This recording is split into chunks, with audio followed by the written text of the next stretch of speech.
Halo teman-teman, selamat datang di channel Mimin. Semoga teman-teman Mimin sehat-sehat selalu ya. Mimin mau ingatkan bahwa video ini adalah alur cerita novel, jadi mohon maklumi jika ada ketidaksesuaian gambar, karena videonya masih belum rilis. Jangan lupa like, share, and subscribe. Tanpa lama-lama, langsung kita ke videonya. Battle Road to Heaven.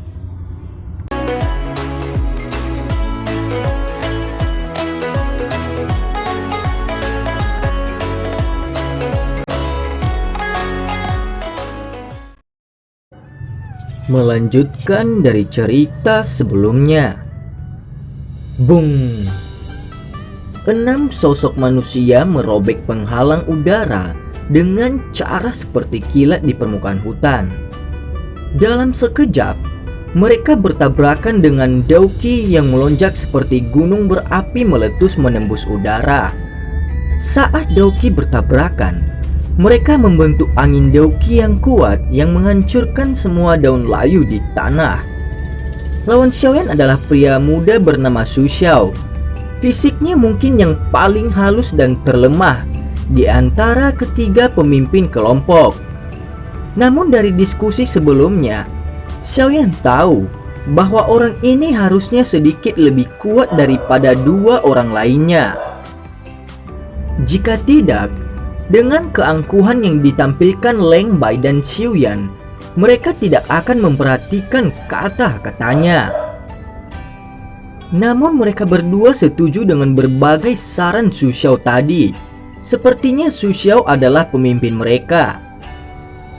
Penguasa berat Xuan yang besar memotong udara ketika membawa sekelompok bayangan hitam dan angin yang sangat kencang, seperti gunung besar yang menekan ke bawah saat ia menabrak Su Xiao yang telah muncul di depannya.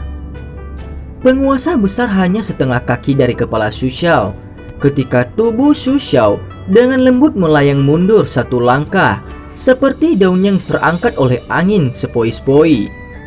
Penguasa besar hanya membawa kekuatannya melewati tubuh Su Xiao sekitar setengah inci. Angin yang terkandung di dalamnya meniup rambut Su Xiao sampai semuanya terangkat. Kekuatan yang sangat hebat, ucap Su Xiao. Su Xiao tersenyum dan berkata, setelah menghindari serangan dari penguasa berat Xiaoyan. Kakinya segera menekan tanah dan tubuhnya tampak seolah-olah itu tidak berat ketika dia tiba-tiba maju ke depan. Dia dengan penuh tipu mendekati Xiaoyan dalam sekejap, dan dua belati gelap yang panjangnya sekitar 2 inci ditembakkan ke tangan Su Xiao dari lengan bajunya. Dengan segera, tangannya menari-nari seperti kincir angin. Seketika belati gelap itu dengan diam-diam membawa banyak bayangan dan angin berputar tipis di sekitar ujungnya. Mereka menusuk dengan cara liar mempesona langsung ke tubuh Xiaoyan. Serangan Su Xiao di mana dia melambaikan dua belati memiliki kecepatan yang cukup mengejutkan. Dalam hal kecepatan menyerang, Xiaoyan mengakui bahwa dia tidak akan dapat mencapai kecepatan seperti itu. Dia mungkin tidak dapat mencapai kecepatan seperti itu, tapi itu tidak terlalu sulit untuk dipertahankan. Ukuran penguasa Xuan berat Xiaoyan mungkin besar dan berat, tetapi juga memiliki keunggulan yang sulit disembunyikan. Ketika penguasa yang berat ditarik kembali, itu akan muncul di depan Xiaoyan seperti perisai. Semua serangan belati yang hampir tak berujung dari Su Xiao mendarat di pedang penguasa. Orang hanya bisa mendengar suara dentang terus-menerus dan melihat percikan api terbang ke segala arah. Hanya dalam beberapa saat, Su Xiao telah melambaikan belati hampir 20 hingga 30 kali dengan cara yang agak gila dan liar. Namun serangan belati cepat dan kekerasan seperti petir ini benar-benar tidak berguna melawan pertahanan penguasa berat Xiaoyan yang tidak bisa ditembus. Dari angin yang berputar samar yang menyelimuti Su Xiao, tampak bahwa Dauki yang dia praktikkan berasal dari afinitas angin yang cepat dan gesit. Karena itu kecepatan dan kelincahannya benar-benar mengejutkan. Setelah melihat bahwa gelombang serangannya yang kejam tidak berhasil, Xu Xiao tidak mundur karenanya. Sebagai gantinya, dia mengandalkan kelincahannya yang melayang seperti daun dan berulang kali melintas di sekitar Xiaoyan.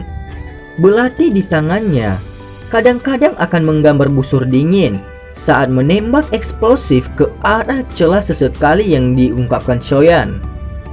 Dalam hatinya, dia jelas tahu bahwa penguasa yang berat di tangan Xiaoyan sangat mematikan.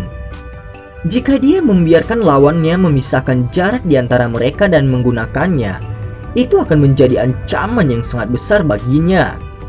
Oleh karena itu, dia tidak bisa memberi Xiaoyan kesempatan untuk menggunakan pedang penguasanya untuk kemampuan maksimalnya. Jika dia ingin bertarung, dia harus menekan lawannya sampai yang terakhir tidak punya cara untuk membalas. Ketika dia bertarung dengan orang lain di Akademi Dalam, Xu Xiao mengandalkan kelincahan dan kecepatan keserangannya yang dia banggakan untuk menekan penantangnya sampai yang terakhir berada pada kerugian besar sebelum terakhir benar-benar dapat menampilkan kekuatan mereka. Kekuatan bintang 6 dan Doushi.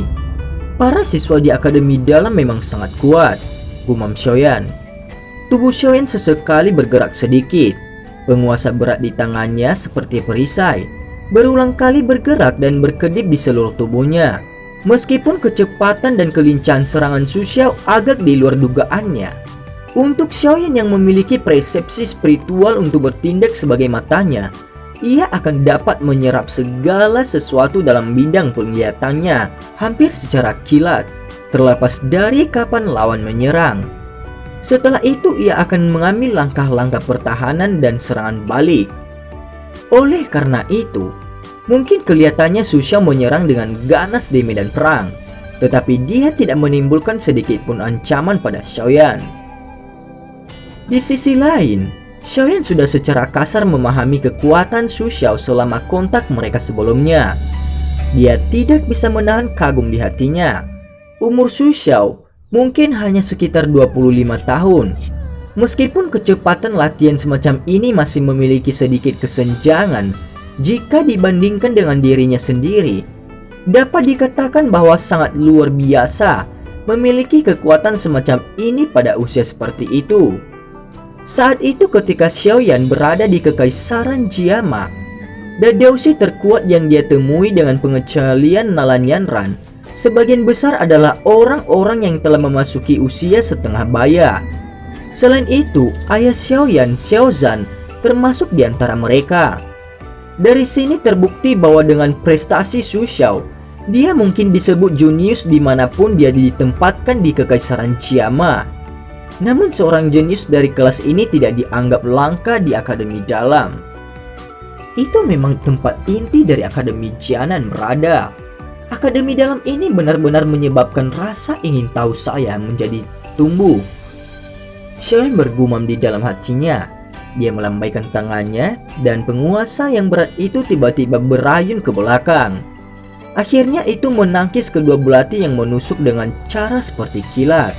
Pada saat ini, ketika pertempuran sengit telah dimulai di mana Xiaoyan berada, tempat-tempat lain juga tiba-tiba masuk ke pertempuran yang akan menyebabkan darah panas orang mendidih. Dalam sekejap, suara menderu pedang dan pisau bertabrakan serta ledakan Daoki berulang kali muncul di hutan yang awalnya sunyi dan kosong. Itu seperti petasan tampak sangat meriah. Menghadapi Leng Bai yang kekuatannya hampir sama dengan miliknya, Baisan tidak berani sedikit pun meremehkan lawannya. Tombak panjang berwarna perak di tangannya seperti ular piton raksasa. Saat itu berayun dengan tiba-tiba dan dengan keras, petir memotong udara dan membawa suara yang sangat menakutkan. Leng Bai itu cukup terkejut dengan kekuatan yang ditunjukkan oleh Baisan. Ekspresinya perlahan menjadi serius. Tangannya memegang pisau yang sangat besar dengan kilatan dingin. Aura dinginnya tajam saat dia merobohkan dan menariknya. Kadang-kadang ketika bilah memotong pakaian Baisan, itu akan menyebabkan beberapa titik merah muncul di kulitnya. Dibandingkan dengan perkelahian Xiaoyan dan Baisan, Wu Hao adalah yang menyebabkan hati orang dicengkram ketakutan. Pria muda bernama Xiuyan tidak menggunakan senjata apapun. Namun selama pertempuran, ada daoki putih keabu-abuan menyelimuti seluruh tubuhnya. Di bawah penutup daoki ini, kulitnya yang semula putih keabu-abuan telah merubah menjadi sesuatu seperti batu gunung, memberi orang pandangan yang sangat tajam tentang kekuatan kaku. Saat dia mengayunkan kedua tinjunya yang besar, mereka seperti batu yang melintas. Jika itu adalah orang pemalu, kemungkinan dia tidak akan berani bertarung langsung dengan Xiuyan. Serangan Xiuyan benar-benar memiliki tipe kekuatan murni yang sama sekali tidak memiliki trik. Jika itu adalah orang lain yang bertarung dengannya, lawan mungkin akan mengadopsi gaya bertarung menghindar untuk melawannya. Namun Wu Hao berbeda. Melihat pedang berwarna darah tebal yang dia gunakan, yang mirip dengan penguasa berat Xiaoyan, kekuatannya juga menakutkan.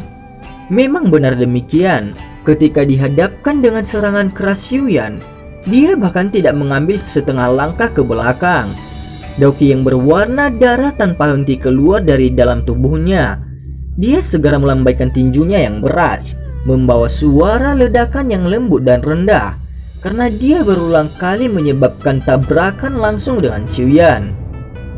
Dia tidak menghindar juga menyebabkan Xiuyan merasa lebih nyaman saat mereka bertarung. Ketika dia bertarung dengan orang-orang di Akademi Dalam, jarang ada orang yang akan bertarung dengannya dengan cara seperti ini. Segera dia tidak bisa menahan perasaan sangat senang di dalam hatinya ketika dia menghadap langit dan tertawa keras. Dia mungkin tertawa, tetapi pukulan tinjunya yang berputar tidak sedikit pun melemah karena hal ini. Sebaliknya serangannya menjadi semakin tajam. Bunyi angin dari tinjunya mengguncang orang sampai gendang telinga mereka terasa sakit. Dalam radius setengah meter dari dirinya, setiap daun layu yang melayang yang bersentuhan dengan tinjunya akan hancur menjadi tumpukan bubuk. Di lahan kosong yang terbuka, ledakan energi yang kuat berulang kali memancar dari 3 medan pertempuran. 6 sosok manusia seperti lem saat mereka saling menempel. Kekuatan dasar mereka seperti pisau. Ketika mereka sesekali terungkap, mereka akan memotong pohon di sekitar mereka menjadi 2. Di luar 3 pertempuran ini, area yang paling semarak adalah tempat di mana kelompok siswa baru bertarung dengan kedua belah siswa yang lebih tua. Daoki multiwarna menodai medan perang sampai tampak sangat berwarna-warni dan sangat cantik. Dalam lingkaran pertempuran yang kacau ini, siswa baru mungkin memiliki jumlah yang lebih besar, tetapi mereka dirugikan karena mereka tidak memiliki kerjasama yang baik atau kerja tim. Di sisi lain, kedua belah siswa yang lebih tua di Akademi Dalam tidak hanya memiliki kekuatan individu yang jauh melebihi siswa baru, tetapi juga tingkat kerjasama yang jauh dari apa yang siswa baru harapkan dapat bandingkan dengan mereka. Karena itu setelah pertempuran ini dimulai, kadang-kadang akan ada siswa baru yang dikirim terbang dari lingkaran pertempuran ini. Namun kelemahan siswa baru mulai secara bertahap berbalik dengan partisipasi Xun Er dan Hu Jia. Ini karena dengan landasan serangan siswa baru secara bertahap menjadi teratur. Akhirnya Xun Er dan Hu Jia masing-masing membawa beberapa siswa baru ketika mereka memotong pertahanan drum logam dari 12 siswa yang lebih tua. Harus dikatakan bahwa efek yang dipakai Xun Er dan Hu Jia sangat penting. Setelah lingkaran pertahanan pihak lain tercabik-cabik, siswa yang lebih tua akhirnya mulai panik. Hanya dalam 7 hingga 8 menit, ada 2 hingga 3 siswa yang lebih tua yang tersingkir dari lingkaran pertempuran setelah tubuh mereka menerima lebih dari 10 kepalan tangan pada saat yang bersamaan. Setelah itu mereka memuntahkan darah segar dan pingsan. Seluruh medan perang secara bertahap menjadi putih panas pada saat ini. Tingkat kebrutalan pertempuran juga menyebabkan orang agak terpana.